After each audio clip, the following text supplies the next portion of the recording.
Oui, les massothérapeutes, physiothérapeutes et autres professionnels de la santé du Nouveau-Brunswick peuvent maintenant ouvrir leurs portes. Will Dinette, il faut le dire, les professionnels qui attendaient avec impatience cette annonce.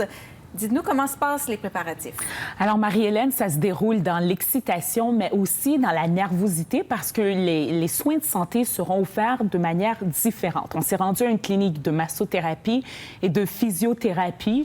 Et là, on se prépare à une réouverture dès lundi. Il y a des mesures qui ont été mises en place. Les clients devront se soumettre à un questionnaire en arrivant sur place. Des questions, par exemple, s'ils ont voyagé à l'extérieur de la province ou s'ils ont été en contact avec des personnes qui ont été atteintes de la COVID-19. Le port du masque qui sera obligatoire et les professionnels de la santé devront, eux, se vêtir d'une blouse qu'ils vont devoir changer entre les patients. Bien sûr, on parle de mesures d'hygiène supplémentaires, de nettoyage aussi, et les horaires qui vont changer. Alors, je vous invite à écouter le propriétaire de la clinique. On fait les appels cette fête semaine pour essayer de rescheduler le monde quand il y a des rendez-vous annulés. Puis, ouais, on commence graduellement. Ça ne va pas être tous les thérapeutes. Tout le monde va se faire booker pour 1 heure. So, peu importe si tu as besoin de 30 minutes ou 40 minutes ou 15 minutes, ça va tout être 1 heure. Ça nous permettra d'être capable de soit changer notre linge, changer les masques si besoin, se laver les mains, mais nettoyer la salle. Et puis l'autre chose que ça va permettre, c'est que ça nous permettra de s'assurer qu'il ne va pas avoir plusieurs clients ici en même temps. Il y a d'autres massothérapeutes qui ne sont pas prêts à rouvrir leurs portes.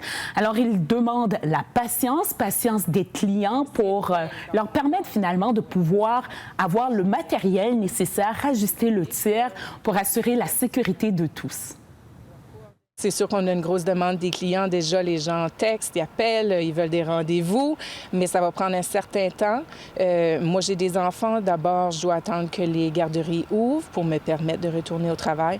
Ensuite, il faut avoir le temps de modifier, de réarranger un petit peu ma clinique pour que ce soit convenable selon les règles qui ont été imposées par notre collège régulatoire. On est content. Au début, on veut retourner au travail. Ça, il n'y a pas de doute. Sauf que c'est pas si simple que qu'est-ce que les gens pensent. On a beaucoup de règles à suivre. Marie-Hélène, c'est massothérapeute qui vise probablement après la longue fin de semaine pour une réouverture de cette porte. Alors voilà à quoi ça ressemble, si tout va bien, bien sûr. Pour les dentistes aussi, il faudra être patient, là.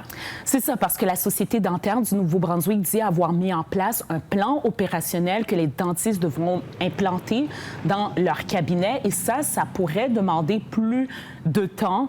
Alors, la Société qui dit que les dentistes, eux, seront en mesure de rouvrir à partir du 13 mai. Donc, patience, bien sûr. Merci beaucoup, Will Dinette. Au plaisir.